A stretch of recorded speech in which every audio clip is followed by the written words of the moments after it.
mga idol, mayroon tayong prepare dito na microphone, sure brand dito. Dinala to ng customer ko na naka wire. Ito yung wire mga idol. So trinay kong effects, kaso sira, may putol to sa loob. Ngayon ang ginawa natin, sa halip na mayroong wire, nirekta natin yan. Yan. Sa halip na ito yung nakakabit dyan, tapos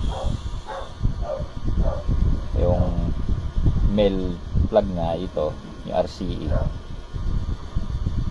naka wire, inalis natin. Ito nang ginawa natin, naka direct. Napakatibay ito mga idol, kakagawa. Tsaka working na to, battery lang kulang. Try natin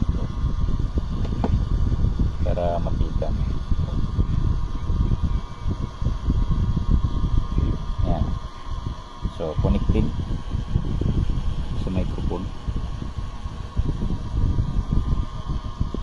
For testing ito mga idol, pa natin natitesting kasi dalawa tong dinala niya. Isa Bluetooth speaker, hindi ko alam po nung klase ng Bluetooth speaker ito. Yan. Sira ang board nito dito sa likod, may board dyan maliit, sira. May spare parts dyan yung papalitan. Tsaka tong volume nya, tensiometer, ito yan. Yan. Ito yung nagdadala ng supply, on off na rin.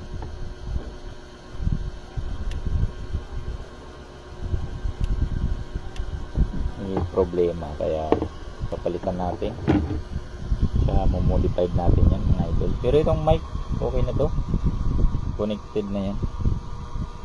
Nilagyan ko ng battery, original battery yan.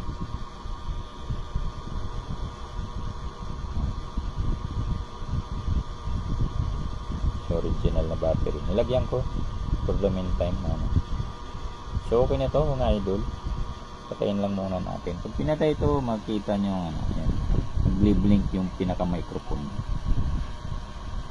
Ayan, ibig sabihin hindi siya connected sa receiver. So okay na to. So, testing na lang yan. Ito naman, hanggang dito lang muna tayo mga idol. I-testing natin, i-repair pa natin yung Bluetooth speaker.